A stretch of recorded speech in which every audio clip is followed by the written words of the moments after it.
Hello everyone, welcome to Anubha study facts. आज हम इस वीडियो में बात कर रहे हैं, कुछ कमेंट्स आए थे कि इस समय गर्मी का मौसम है तो पढ़ने में मन नहीं लग रहा है, बहुत ज़्यादा नींद आ रही है, सीटेट का एग्ज़ाम पास है और जैसे ही सीटेट का एग्ज़ाम होगा फिर उसके बाद वर्क 2 का मंथ जो है, टेंटेटिव मंथ अगस्त है, तो क्या करें, कैसे अपना पढ़ाई में मन लगाएं, किस तरीके से हम फोकस्ड रहें।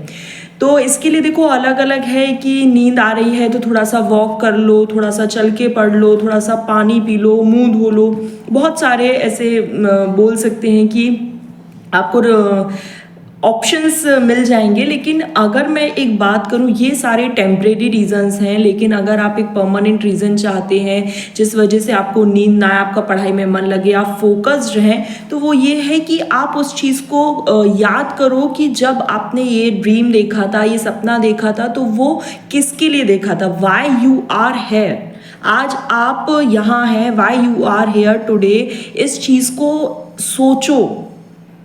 हो सकता उस टाइम पे ये रीज़न आपने रखा हो, जैसे सपोज आपने बीएड किया, आपने सोचा मैं सीटेट करूँगा या करूँगी तो मैं केंद्रीय विद्यालय का टीचर बनना चाहूँगी, या मैं नवोदय विद्यालय की टीचर बनना चाहूँगी, या मैं DSSB टीचर बनना चाहूँगी, या मैं मेरे पेरेंट्स को प्राउड फील कराना चाहूँगी, मैं मेरे रिलेटिव्स को ये शो करना चाहूँगी। क्योंकि होता है कि रिलेटिव्स को थोड़ा सा ज़्यादा क्यूरियोसिटी रहती है कि आपके बच्चे का क्या हुआ, उसका बीएड चल रहा था ना, उसके बाद उसका क्या हुआ। तो आपके मन में अगर ये सब चीज़ें थी तो वो एकदम से आप लोग कैसे पढ़ सकते हो? क्या आपको जो शो करना था आपने वो कर लिया क्या? आपको जो अचीव करना था कर लिया क्या? नहीं। तो जब तक हम अचीव नहीं कर रहे हैं तो हम कैसे रुक सकते हैं? हमें तो मेहनत करनी होगी। हो सकता है किसी का ब्रेकअप हो गया हो तो उसको उसे शो करना हो कि देखो मैं कितना बड़ा एक केंद्रीय विद्यालय का टीचर बन गया। बहुत सारे रीजंस होते हैं, लेकिन उन रीज़न को न जाने उस टाइम तक तो बहुत अच्छे से याद रहता है कि हमें वो चीज़ क्यों करनी है या हम वो चीज़ क्यों करना चाहते हैं। लेकिन जैसे जैसे टाइम निकलता जाता है ना, हम धीरे धीरे पैसिव बनते जाते हैं। ऐसा क्यों?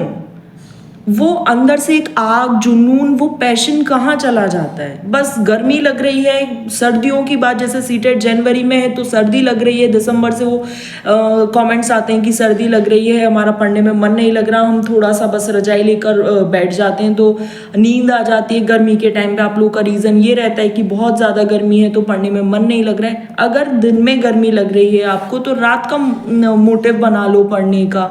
आप ऐसे भी कर सकते हो, जैसे मैंने एक मॉर्निंग शेड्यूल आपके साथ शेयर करा था, अगर नहीं देखा है तो आप लिंक डिस्क्रिप्शन बॉक्स में दे दूंगी या फिर आप चैनल पे जाके देख लेना।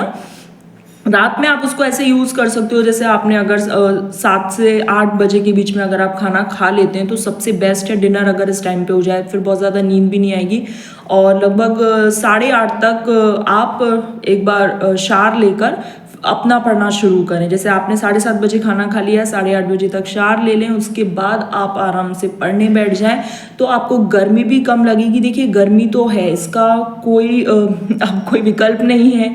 अगर घर में कूलर एसी है तो अच्छी बात है, पढ़ लीजिए, लेकिन बहुत लोगों के पास ये सुख सुविधाएं भी नहीं होती हैं। लिटरली ऐसे बहुत से लोग हैं जिनके घर में ये सुख सुविधा नहीं है, फिर भी वो मन लगाकर पढ़ रहे हैं। क्यों? क्योंकि उन्हें वो चीज़ें शो करनी है, उनको खुद को सेटिस्फाइड करना है, उनके पेरेंट्स को प्राउड फील करवाना है।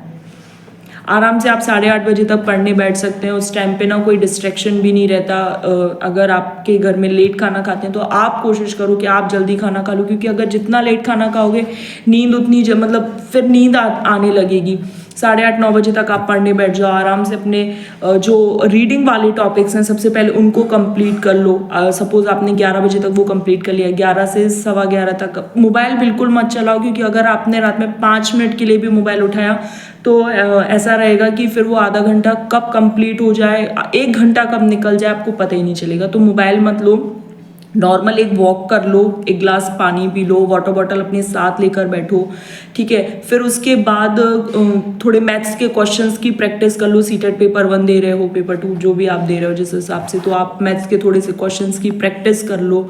और फिर उसके बाद जैसे आपको लग रहा है कि हाँ मतलब 11 बजे से लेके आपने 11:30 तक थोड़ा वॉक कर लिया, थोड़ा सा आपने टहल लिया, आपने पानी पी लिया, फिर उसके बाद आप वापस बैठे तो 1-1.5 घंटा फिर से आप अच्छे से मोटिवेट होके पढ़ सकते हो। तो 1:30-2 बज गए, आपको लग रहा है कि मैं पूरा नाइट अच्छे से पढ़ सकती हूँ या पढ़ सकता हूँ, तो फिर से आधे घंटे का आप ब्रेक ले सकते हैं, लेकिन उस टाइम पे मोबाइल मत चलाओ।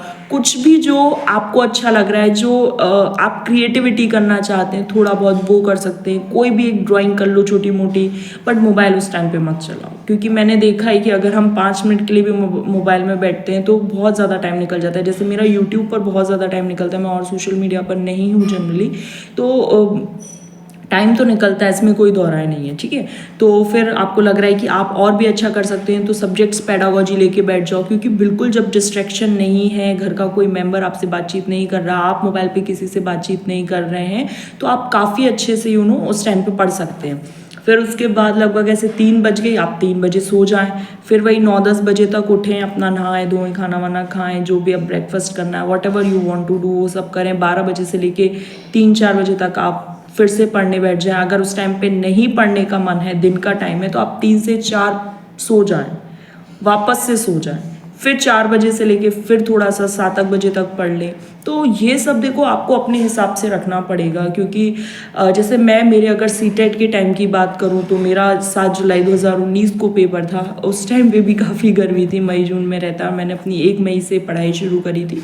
तो मैं जनरली यही प्रेफर करती थी कि भाई मुझसे दिन में नहीं पढ़ा जा रहा है, मुझे भी दिन में गर्मी लग रही है या नींद बहुत आ रही है, तो बस मेरा मोटिव ये रहता था कि मैं रात में आराम से 9-9:30 बजे तक पढ़ने बैठ जाती थी। क्योंकि उस टाइम तक सब सो गए, 9:30 बजे तक हमारे यहाँ सब सो जाते, तो उसके बाद फिर मैं आराम से 2-2:30 बजे तक पढ़ लेती थी। और आई थिंक इतना हम कर सकते हैं। हमें सबसे पहले हमारा मोटिव पता होना चाहिए कि वो चीज़ हमें क्यों करनी है।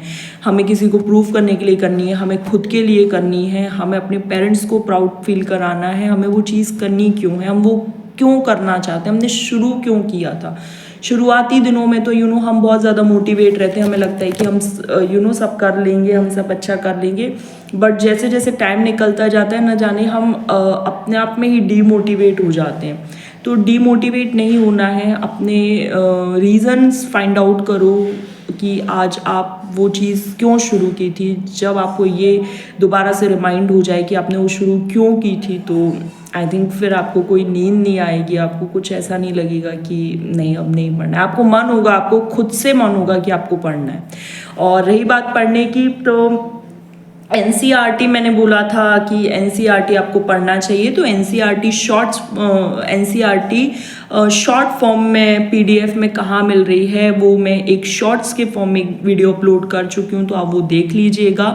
उससे आपको बहुत ज़्यादा हेल्प मिलेगी। विदिन अ मंथ आप काफ़ी हद तक एनसीईआरटी को कवर कर सकते हैं। आपको जो पॉइंट्स लगे कि हाँ आपको नहीं आ रहे हैं या बार बार आप भूल रहे हैं, तो उनको इस तरीके के जो स्टिकी नोट्स आते हैं उन पे लिख सकते हैं, और बार बार उन्हीं का रिवीजन करेंगे, तो I think it will be very very very beneficial for all of you. तो चलिए फिर आज का सेशन हम यहीं पर एंड करते हैं। Wish you all the very best. अच्छे से पढ़ते रहिए। देखिए पढ़ते रहेंगे तो कोई भी कभी भी मेहनत आपकी बेकार नहीं जाएगी, दैट इज़ फॉर श्योर।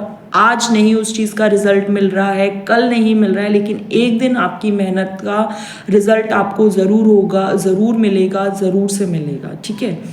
तो चलिए फिर हम नेक्स्ट सेशन में मिलेंगे। Thanks for watching this video.